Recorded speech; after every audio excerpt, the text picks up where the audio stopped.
Hey guys, welcome back to my YouTube channel. My name is Victoria Ayodele Fash. If it's the first time here, thank you so much for joining me. If you're a returning subscriber, I love you. I appreciate you so much. Thank you for always coming back. Okay, so don't crucify me yet, okay? Don't jump at me and say, this girl, you are never sitting down in one place. You're always moving from here to there. Hear me out. Okay, so before we get into this video, guys, I need to talk to you guys about LemFi. Yes. I know that this is the season where a lot of new students are going to the United States. Some are coming to the United Kingdom. Others are going to Canada. So we have a lot of African students going to all of these European and North American countries. And I'm sure one of the biggest things you might be looking at is how to send monies back home to Nigeria, to Rwanda, to Uganda, to Kenya, to Ivory Coast, to Senegal. And these African countries from abroad, especially because a lot of things is going through Nigerians, especially the economic situation in Nigeria right now is God is helping us. So as much as you can, you have to send monies back home, because the little thing you think is a small change in the UK, in America, can be a lot of money in Nigeria right now. So if you're looking for a reliable payment platform to send monies to your family members in Nigeria and in any of these African countries I already listed, LemFi is the best bet for you guys. I have never used any platform, since I came into the UK, and even when I was in the United States, to send monies to my family members back home in Nigeria. It has always been LemFi. You cannot get a better exchange rate than LemFi. They have the best exchange rate, and what's so amazing is that the money goes directly into the bank account. You don't have to go and collect money somewhere. Oh, there's no dollar, and oh, let's use bank exchange rates and all of that. No, you send the money it has the best exchange rate, and it goes straight into the person's account immediately, right? So LemFi is available for residents in the United States, in the United Kingdom, and in Canada. Yes, so if you want to send money to your families, your friends, make sure that you use LemFi. And also by using the code FASHFAM, as you can see below, or using the link below to download the LemFi app for your very first $100 transaction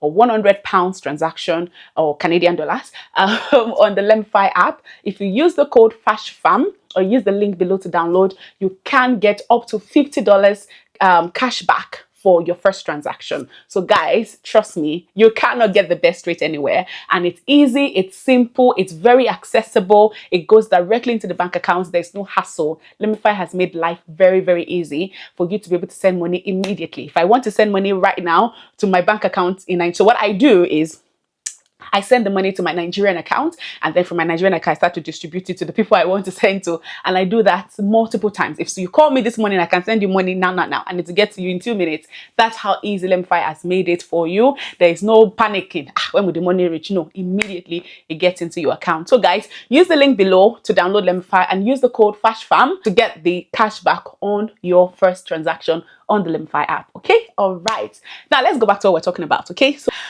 all right, so moving back to the United States, okay. All right, so the first time I moved to the US, most of you guys, if you've been following me on this channel, you already know that, I've gone to the US twice now. The first time I went for a program which allowed me to work in the US for a year. I worked with a nonprofit. It was a very big nonprofit in New York at the time. We had over 1,000 employees, so it was a huge nonprofit, and I was working directly with the ED, which is the executive director, literally the first in command in the company.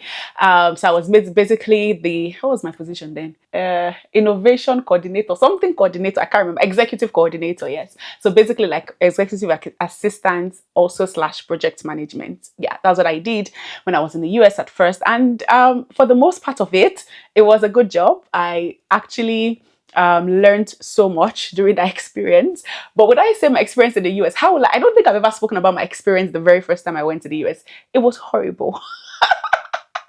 That's every time I'm like, God, are you really sure this country? Me and the US, are you sure my destiny is there? The first time I went, I think I had so much expectation, like anybody that is moving out of Nigeria for the very first time, especially then in 2019, it was like, yeah, at the time, I never even thought I was going to leave the country. It was never a dream for me. I was looking for a job. I was tired of my current job. I was looking for a job And I just happened to bump into this application for fellowship program. I didn't even know what fellowship was. I thought it was a church program. I had no idea what it was. But that's why I think, definitely when God is in your case, there's always a divine intervention, because I just applied for it just like I was applying. So I applied for it, I closed it, and I went on to apply to other jobs. I had no intention of hearing back from them until, I was planning my wedding. I wasn't planning on moving, and then I got a message, oh, you've moved on to the second stage, do this and that. I'm like, oh, okay. I told my husband. My husband said, what's the harm? Just do it. And then I did it. And, everything just went on, and I found myself in the US. So I had no time to prepare. I had nobody, really. I didn't know anybody. Thankfully, Sister Inka, guys, I told you, Sister Inka has been saving me from the very first time I went to the US. Anyway, so I went into New York, hoping to get an apartment. The job came with, it came with a job. It came with a monthly stipend, which was like, I think at the time was $1,800 per month, which I thought was a lot of money. I planned how I would only spend the 8 on top. I'll be sending 1K home, for wedding plans and all. I laugh in Spanish. I didn't know that, I almost kind of should have known, because they almost did not give me my visa, because the interviewer thought that money was too small for someone living in the US, in New York. I'm like, are you joking? This is $1,800 we're talking about. My school fees in the university was $1,500 per semester. So I'm like, this is a lot of money. But anyway, so I got the visa, I got there, and then getting accommodation was hell. Oh my God, it was hell. Nobody wanted to give me accommodation. I was moving from one place to the other. I'd resumed work. Thankfully, I got a temporary place, a room that the person was traveling for a month, so she needed to lease her room out because you have to pay your bills. So I got that whilst I was looking for apartment, and then I ended up getting one with, oh, goodness. You guys see, I've started with my roommate. This one was not even a student. This was a 60-year-old woman who I think had some, issues health-wise. But it was just a lot of roller coaster. Okay. I went through a lot. I will call my husband tonight. I'll be crying because I felt so lonely. I felt so lonely. Honestly, that was it. Because how old was I at the time? Yeah, 2019. I wasn't young, but I'd lived outside the country. I lived in Ghana for 6 years, but I had my sister there when I just came. But my sister left me, and I was there for years after she left. But it's different when you are in another African countries. It's totally different when you are miles and miles away from home, right? I had nobody at all that I knew in the States, right? So it was such a lonely journey for me. I would cry at night. I'll call my husband, then my fiancé. I would cry and say, I want to go back home. I'm so tired. I'm like, God, before I got this opportunity, I prayed and cried so hard for me to be here. Why am I crying to go back?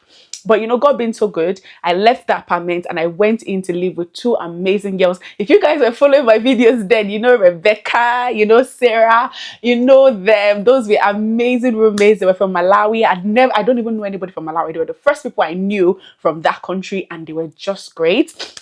I made friends, and then COVID happened and everything went awry, and I had to come back home, right?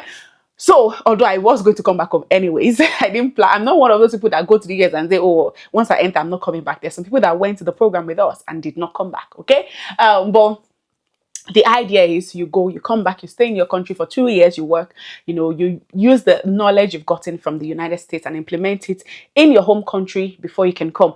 All right, so I went to the United States, and then COVID happened. I took a repatriation flight back, and I remember when I came back to Nigeria, I told myself I'm never going back to this country again. Because of the isolation, because of the loneliness, because of just a lot of factors that I just felt like, what, I have no plans on returning to the US. But guess what? Just 2 years later, Nigeria started to show you shege. Sometimes you think that you're facing through challenges until you come back home and you realize that, wait, there was something that chased me out of this country, first of all. And then, we were facing so much in our marriage, and we knew I got a leading to apply to school again in the United States and to move again. And I knew that, because I came back, I had a better chance of getting accepted. So I applied for school and I got in. And you guys know most of the stories about how I got in this time around. And, before I finished, the Holy Spirit said, live where you are, like Abraham, and go to a land I will show you. And we obeyed and we came to the UK. right? And I say, life has been best, like great since we moved here. I would say that compared to when I was in the US, yes, life has been amazing. It has been fantastic, right? One of the major issues I faced when I was in the United States, I said it already, is the isolation that comes with living abroad, especially in a place where you don't know anybody. I think that if I had families in the US, like around me, because again, I had Stanka, I had, friends here and there, and then Mercy was there, which was good, right? But it's not like when you have your families around, okay? I think if I had my family, my sister, I had people around me like for support and all, maybe it would not have been the most terrible experience, okay? Maybe it wouldn't have been the most terrible experience, but I wouldn't say the experience was all terrible. I mean, I had really good time also and really awful times in the United States, okay? So, but coming here, my sister, my niece, everything is so accessible. If I want to travel to the next city, I just came back. I saw my sister last weekend, right? I traveled there, took the train. It's just a train ride, so a train and a bus ride. I came back. I think I've been to, me and my husband were calculating how many cities I've traveled to since I came here. I can't even count anymore. I keep traveling. The other day I was in Wakefield, I was in, Leeds, I was in here, I was there, everywhere, okay? And my husband, most importantly, is here. And I think that's one of the major things. Maybe if I had my husband with me in the United States, maybe it would not have been that bad. But I think it would not have been as interesting as UK has been for us, okay? So now let's bring us to the reason for this video, right? So the other day I posted a video. I don't know what it was about. Okay, I think I posted about our 1 year experience in the United Kingdom. And I got this comment. So no, I'm not moving back to the US yet. But the idea is, will I move back to the US again? I will answer that question, okay? Do I have plans of moving back? I'll answer that question. Just stay tuned. But this person said, I watched your channel when you first relocated to the United Kingdom, and you said you preferred it to the United States. I knew then that you were naive. The way people just come to... First of all, who do you think you are? Like, how can you just sit down in your house and you just type you are naive? Excuse me? Am I your child? Am I your younger sister? Like, are you okay? But anyway, he said, you were naive and making a great mistake. Oh my goodness. If you can get a student or work visa back to the United States, swallow your pride. Okay. He said, swallow your pride and get on it. It would be the best decision for you the best decision you guys ever make. Your chances of making it and going far are in the United States, not in the United Kingdom.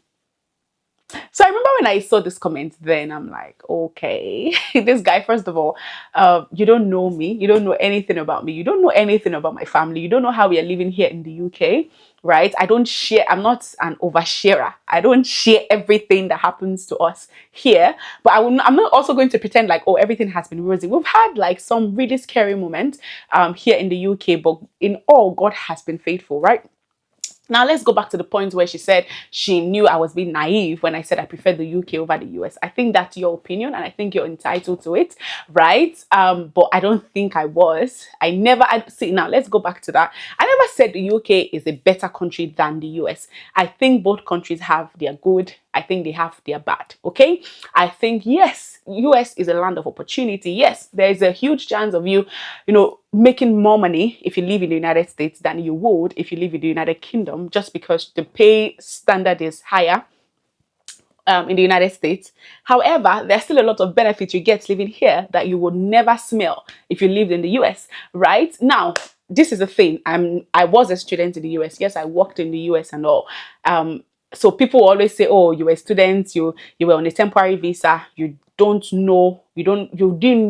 have a, what do we used to say? You cannot say that this is how it is living. I can only share from my own experience, right? I know when you get your green card and you get settled, you get access to more credits, you get access to a number of things. But I think that compared to the benefits you will get if you get your passport in the UK, that's a joke, and that's my opinion, right? You get access to more. The UK is more of a social. It's not. I don't know if it's a socialist political system, but the US is not like that, right? Yes, they have social security, but there's a huge queue because it's a huge country, right? Not to say that here it's that easy, but you have maternity leave that is like what? How many months now? Is it up to a year now? And you get paid, the government pays you. Did they do that in the US? I know they do that in Canada. I mean, the government pays you, I think, 50% of it, and your employees can choose to, employer rather, can choose to pay you 50%. Healthcare is free over here. Is it the same in the US? No. Yes, you get health insurance, but you pay a lot. Yes, we pay NI, right? But compared to the private health insurance you're paying in the US, and the fact that it is co-pay, you also get to pay also depending on your insurance, or unless you're paying like really high amounts for insurance, right? Now let's talk about transportation. You know, the ease of transportation, the ease of movement in the UK, it's not the same in the US. The US is a huge country. You have to fly from one state to the other, right? So there are those differences, but does it mean US is a horrible place to live? Absolutely not. There are a lot of shooting in the US, there's stabbing in the UK, but of course not as much as the casualties in the US, yes? So both countries have their limitations, they also have the great things about them, right? So I think it's this mentality of people that feels like, oh, because US is such a huge country, you have more opportunities, you have all of that. I always say this, it is not about the country. It has never been about the country. It's always about where are you led to be. Where has God asked you to go? For me, the decision to move to the United Kingdom was not because, we just wanted to. No, we're led to. So if you're always, especially if you're being led to move to a different country and you're thinking that, oh, because most people are making it in this country, we should all go to this country, you will suffer there because that's not where God asks you to go, right? But if you stay where you are planted, where God has planted you, right, you have more opportunity or more chance to be successful there, right? So I think that, and then this person went on to say, if you can get a student or a work visa back to the United States, swallow your pride and get on it. Okay, I think that is very high, because first of all, me moving here was not a thing of pride. It was what I was led to do. I think that it is very convenient for you to sit down there and tell me that, all right, so now this is the thing, right? So he said if I could get a student visa, I can go back. Now, if I get a student visa, my husband would have to, apply, and there's a chance that he will not be given. But let's even say there's a high chance, because I've been there twice, that he will be given, right? Then he comes there and he cannot work. So what? He starts to do menial jobs. For how long? How long until I get a stay for him to now move and become, do you understand that? So you have to start living illegally. You have to start doing some odd menial jobs instead of him to be doing an honorable job here that he's already doing just because we want to live in the US. I think that that's a really bizarre mindset, right? So I wouldn't do that. Now, going back to the thing of, will I ever live again in the US? Absolutely yes, if I am led to. Again, this life that I have is not my own, okay? This life, I am led by God. I follow what I'm being led to do part-time, right? So if God says that take up your load and move tomorrow, well, we're going to go there. Guess what? Not because I don't care about what anybody says. I will go there because that's what I'm being led to do at the time. But currently, that's not what we're led to do, right? So I would not do that. And also because I don't think it is economically or even financially wise for me to do that. I can get a full scholarship in the US if I want today, okay? But the deal is, what happens to my husband? I don't have families over there. At least, I have families there, but not families I'm close to. And then, so what happens? My husband comes, and then how much salary do you want to sit down with? Okay. So if I do get, a good job in the future, I want to go into academia. If I get, a good job, I actually plan on teaching in the US when the time comes. Okay. So I don't know what the future holds. To be honest, I absolutely don't. Right. But again, what I want to address is the fact that, you see, this mindset of greatness is in a place. Greatness is not in a place. Greatness is in you. I know that wherever I am being led to go, I will succeed there. You know why? Because I'm led by God. And I know that, what makes me great is not because of what is necessarily in that place, right? If God had asked us to stay in Nigeria, if that's where God, had destined us to be great there, we will be there. Okay. So this following people up and down, because people said that this is it. People moved to the US and they died there. Okay. I know someone that went, not personally, but I heard of someone, that went there, and that very week there was a shootout and he was one of the casualties. Some people ran to Canada and they didn't have accommodation and they died in the snow. Why? What are you looking for up and down? Okay, so again, I think we need to banish this mindset, okay, of, the US is the land of opportunity. If you are anywhere else, then there's nothing. No, your land of opportunity is where God has led you to be, okay? Now, to the point of, moving to the US or not, like I said already, if we're being led to do, we will do it. I have nothing against the United States, but I do know one thing for sure, that I would never make a decision to go to the US if I'm going alone. I know if God says move anywhere we are going as a family. Any country that cannot take us together at the same time, we are not going. Okay, so yeah, that's it about that. Okay, so guys, in case you have gone to run a type because you saw the description here, the title, I hope that you watch to the end, and I hope you don't do that. Okay. Anyways, thank you guys so very much for watching. Let me know what you think about what this guy said. Let me know what you think in the comment section. Leave a like on this video, and please leave a like. Okay, it's very, very important. Leave a comment. I'd like to hear what you think, and share this video to your friends and your families. Thank you guys so much for all the support. I really love you guys. I went to Koinonia conference the other day, and I met a few of us, especially a lady that walked up to me. I was like, I know you, and she and her husband. It was so nice to see that. Thank you guys for the continuous support. I truly, truly appreciate you guys. So until we meet again, I still remain Victoria Idly Fashion. I'll see you guys in the next one. Until then, have an amazing week. Okay, bye. Mwah.